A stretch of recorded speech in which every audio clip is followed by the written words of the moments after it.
So what's my overall reaction to this? I came into tonight being in favor of military action, essentially agreeing with Obama, although I did not agree with how he got there. I came into tonight hoping that the speech would comfort me a little bit and making me think that, okay, Obama really does get it. He really does finally start to understand that we have to attack the culture of that part of the world, the culture that brought rise to Gaddafi, Ahmadinejad, Hussein, et al., and that he's willing to take steps to influence that part of the world away from that type of culture and towards a pro-Western type of culture. I did not get that impression tonight. Not one iota.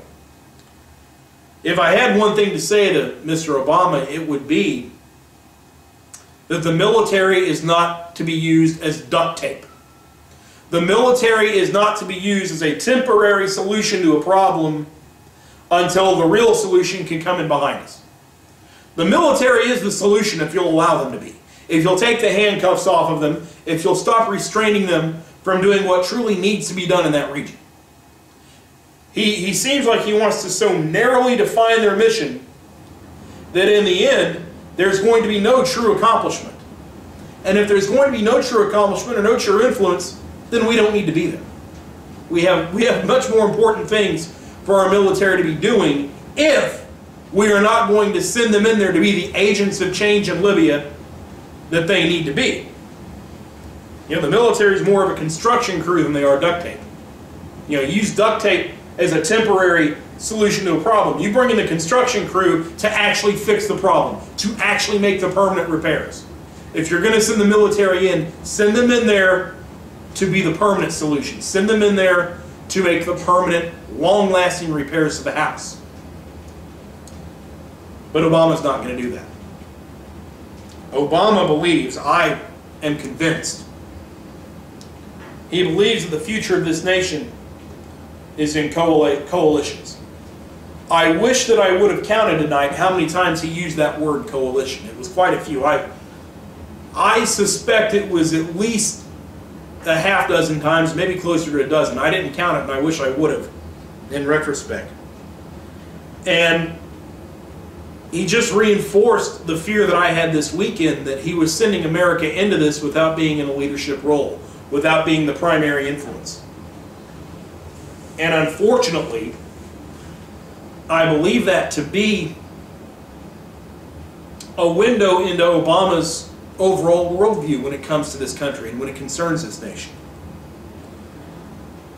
In terms of sports, in terms of, to use a sports analogy, something we can all kind of grasp onto and understand, it almost seems that Obama is wanting to take the United States from being a star player, from being a starting player, or the franchise player, taking us from that role into being a bench warmer, a role player, just one cog in an overall machine.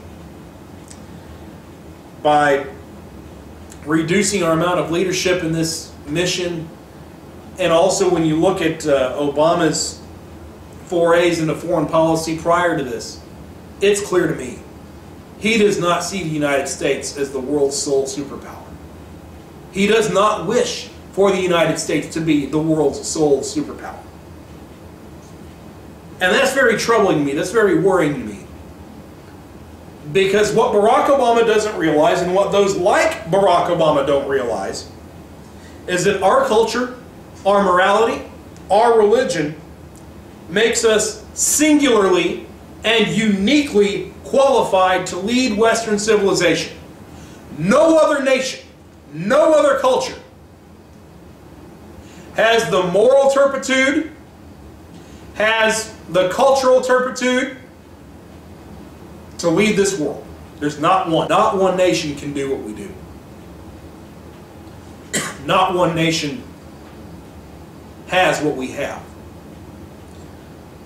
But I don't think Barack Obama believes that. You know, back in the election, we on the right pointed out many times that we don't believe Barack Obama believes in American exceptionalism. And every time we said that, we were met with criticism of, oh, you're just being alarmist, oh, you're just going over the top, oh, you just don't want to see a black man elected, or whatever else they were saying. But my God, here's your proof. Are we not fit to lead this mission? Are we not fit to lead the house cleaning of the Middle East? Are we not singularly fit to change the culture of that part of the world? If not us, then who is? If we don't run the world, then who will? Who is qualified? The United Nations? Hell they are. Europe? Hell no. Only the United States is morally qualified to rule this world. Period. But Barack Obama does not believe that. And that's why he's a danger to this nation. That's why he's no sort of leader for this country whatsoever. In his mind, America is just another nation. Just another country. Barack Obama does not see the United States of America any differently than France, or any differently than Italy, or any differently than Portugal, or Canada, or Great Britain, or Mexico, or anybody else.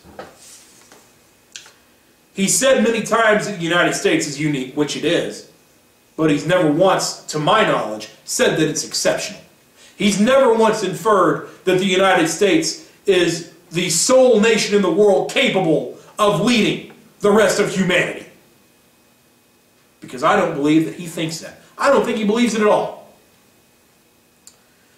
To go back and use another sports analogy, because they're so easy for a great amount of people to understand, if you compared the world to a football game, I think that Barack Obama thinks of the United States as the field goal kicker,